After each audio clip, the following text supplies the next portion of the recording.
We wonder how nail polish remover, perfume, fragrance and also marker are made for? Have you guys ever heard about ethyl acetate?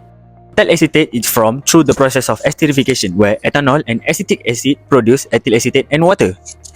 Do you want to know more about esterification? Alright, let's go!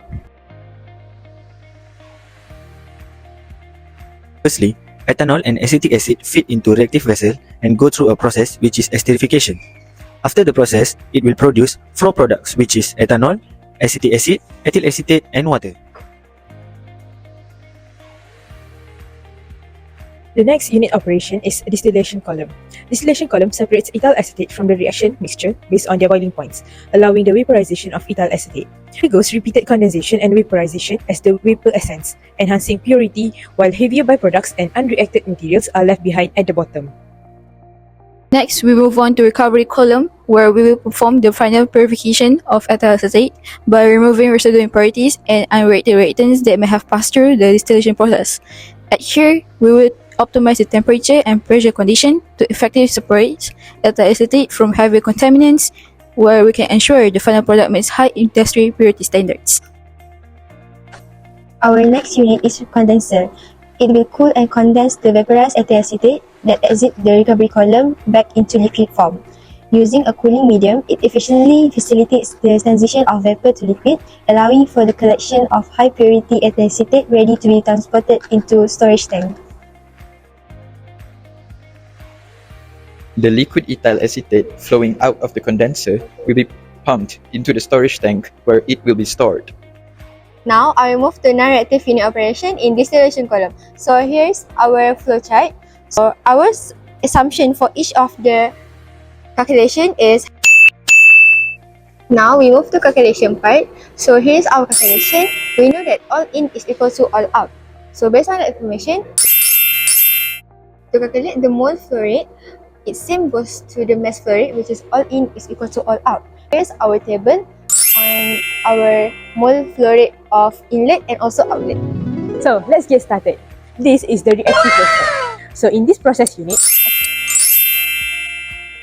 this is the formula used to calculate the component mass fraction, table for mass fractions. This is the formula used to calculate the mole fraction, table of the mole fraction of inlet and outlet streams. Basis of calculation for mass balance is to complete the mass balance was solved by applying stoichiometric ratio of the esterification reaction. This is the table for mass flow rates, whereas this is the table for the molar flow rate. So that's the end of the first reactive system. Let's stay for the next one.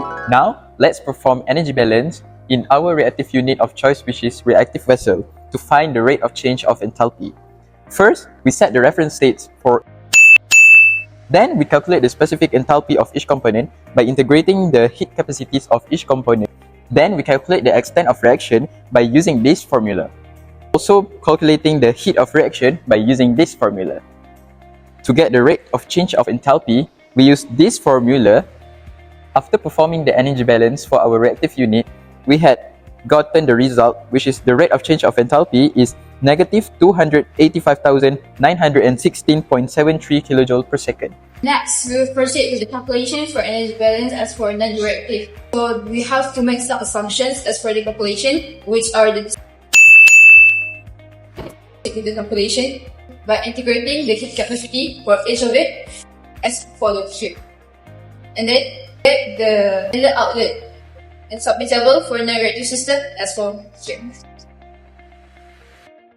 For fluid mechanic parts, we have total 9 pipes that all are with same diameter, which is 78 inch stainless steel pipe based on schedule 40 with inner diameter 74.5 inches, which is equivalent to 1.8 nanometer. Then, we use a perfect material for our blend, which is stainless steel pipe. The reason why we choose this type of material is because it's highly resistant to corrosion from organic compounds like ethyl acetate. Next, we also installed 4 90-degree standard elbow fitting at pipe number 4, fitting at 8 and 9, and at a 1 check valve, swing tight at pipe number 9. The function of the fittings and valve is to alter the flow direction in piping system 90 degree and to prevent backflow of ethyl acetate into the pumps, thus for protecting the pump. As for our pipeline layout, only 6 next pipe has the incompressible fluid, which are pipe 1, 2, 3, 4, 8 and 9. Since pipe 5, 6, 7 contain gas, which is a compressible fluid, the pressure drop is negligible. Next, we're going to proceed with the calculation for the pressure drop at 1 until pipe 4. So these are the assumptions and references needed for each of the calculations, which are the flow rate, the length of the viscosity, the density of the fluid, the delta V, turbine and pump work is the change of elevation for each of situations. To calculate the pressure drop for each of the pipe, we're going to need number friction factor with friction using the pressure drop using the Bernoulli. So we're going to cut the delta V square over 2 because the pipe has some surface area, and then because G delta Z is cut because there's no elevation, there's no turbine, and there's no pump power for these equations. When we need to calculate the pressure drop, we're going to get these values. And here. Now we move to pipe 8.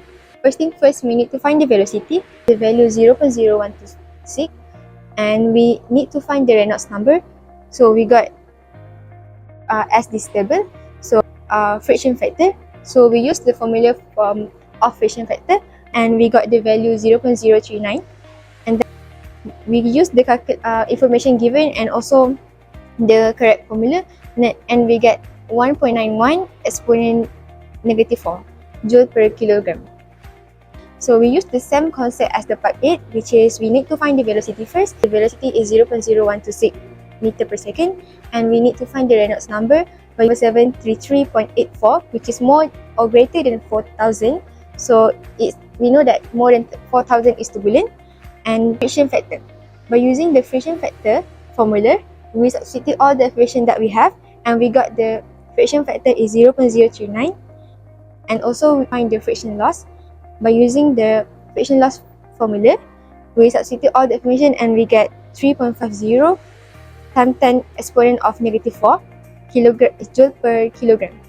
Pressure drop for pipe 9. So we use the Bernoulli equation, and we also cancel out a few pipes, all the information, and we got -70789.26 Pascal. Now I am going to walk you through our strategy to deliver ethyl acetate liquid to the storage tank. First, the material of pipe that we use is stainless steel because it is highly resistant to corrosion from organic compounds such as ethyl acetate that we use. Besides, the inner diameter is also large to allow more ethyl acetate liquid to flow through the pipe, and it also has low friction resistance.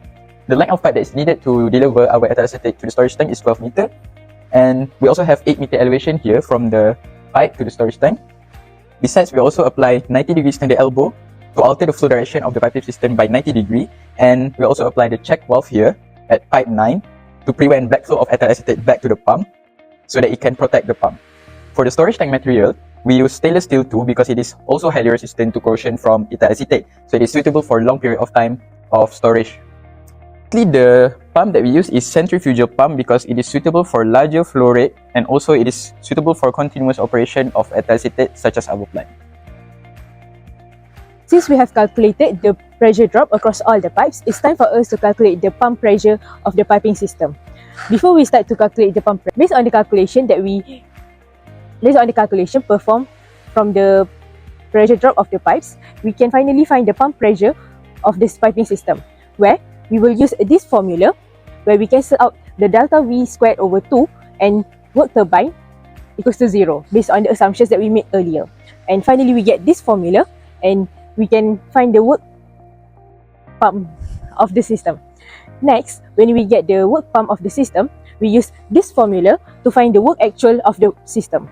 And when we get this answer, we will finally use this formula to get the actual pump power of the piping system. So for now, we will determining capacity and dimension of the tank. So first, by dividing the mass flow rate and the density, we will get the volumetric flow rate, which is 0.035 meter cube per second. Then we use our conversion unit to change into meter cube per day, which is equivalent to 3024 meter cube per day. And then we have decided to set our volume, which is 3500 meter cube.